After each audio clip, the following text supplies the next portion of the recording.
oo aad ka daawan doontaan kulan xiisa leh kaasi oo u dhexeeya labada kooxood ee kala Waxool iyo sidoo kale kooxda kubadda cagta ee Batroolka.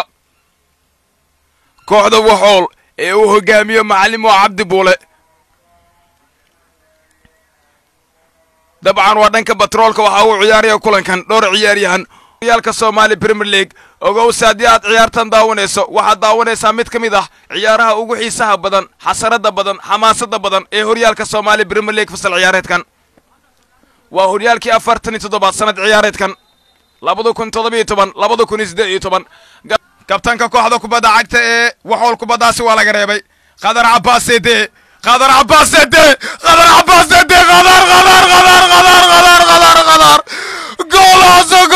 golazo ciyaaryahanka lagu magacaabo Qadar Cabbaas Sede ayaa hoggaan ku dhiibay kooxdiisa kubadda cagta ee Batroolka. Waxool waa lagu bilaabay taasi cajiib ah ciyaartooda kooxda Batroolka waxaana goolkaasi dhaliyay ciyaaryahankii hore ee kooxda Midnimo Qadar Cabbaas Sede kaasi oo ciyaartan ku soo bilowday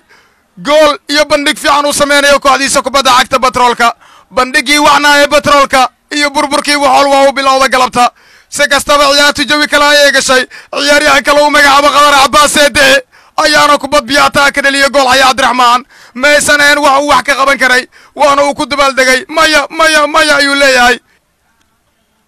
waa geeskalaadkii afraad kooxda Waxool gurxan kubadii geeskalaadkeed waa uu soo tuuray way soo madaxayeen ciyaartooda kooxda kubadda cagta ee Maad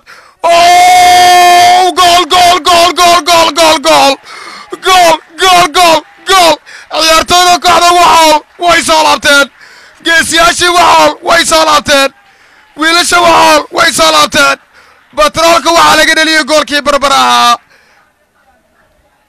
ciyaaryahan Cabdikariin Abshir Warsame ayaa ciyaarta ka dhigay gool iyo gool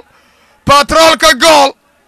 Waxool gool garoonka Banaadir Stadium degmada Cabdicasiis ee gobolka Banaadir. xasarada ciyaartu way sii sarakacday xamaasada ciyaartu way sii sarakacday waa laba jibaar marka loo fiiriyo bilowgii ciyaarta ilaa haatan ciyaartooda kooxda Batroolka weerar ay gelinayaan kubadda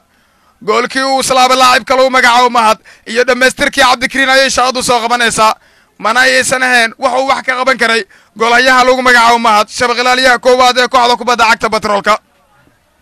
si la yaqaan ayuu kubaddaas u dhameystiray.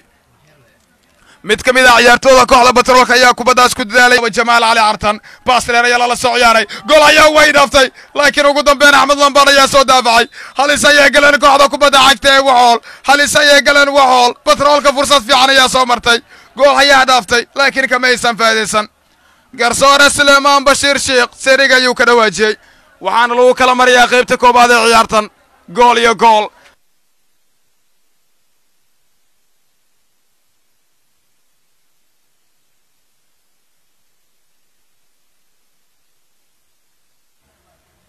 Batroolka Ahmed Ali Baashi el capitano Daahir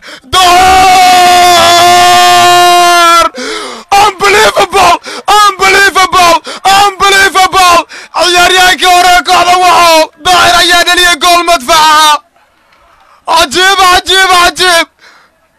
waxaad kubad sawaariikh ka xoog badan dhawaqa madfacana ka hoogan marka loo fiiriyo xawaara ay ku socoto kubaddaasi si cajiib ayuu sameeyay toogasho kabtanka kooxda kubadda cagta ee Batroolka ciyaaryahanka lagu magacaabo Daahir ciyaartu waxay noqotay 2 gool iyo gool waxa uu qaabaya kooxdiisii hore Waxool galabta deebaalaha kooxda kubadda cagta ee Batroolka ayaa mar kale biraha ka garaacay ciyaartooda kooxda Waxool kani waxa uu ka yimid duni kale kani galabtu waa cajiib kani waa hogaamiye ruuxi ah deebaalaha kooxda kubadda cagta ee Batroolka gurxan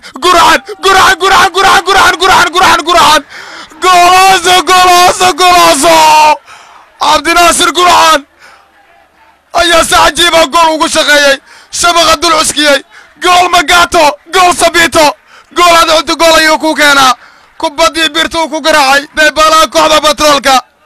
ciyaaryahanka lagu magacaabo Maxamuud Ilka Casiina Junior ciqaabteedu waxay ka dhalatay Batroolka qiyaas waa kuma Cabdinaasir gurxan waa isaga mar kale 2 gool iyo 2 gool ayaa ciyaartu noqotay daawadayaal waayaa markan 7 daqiiqo ayaa ka dhiman in garsoorku seerigu dhawaajiyo 7 sekin dabcan garsoore Sulaymaan Bashiir Sheekh seeriga ayuu ka dhawaajiyey waxaana gebi ahaanba ciyaartay ku dhammaatay daawadayaal 2 gool iyo 2 gool batroolka 2 Wuxuul 2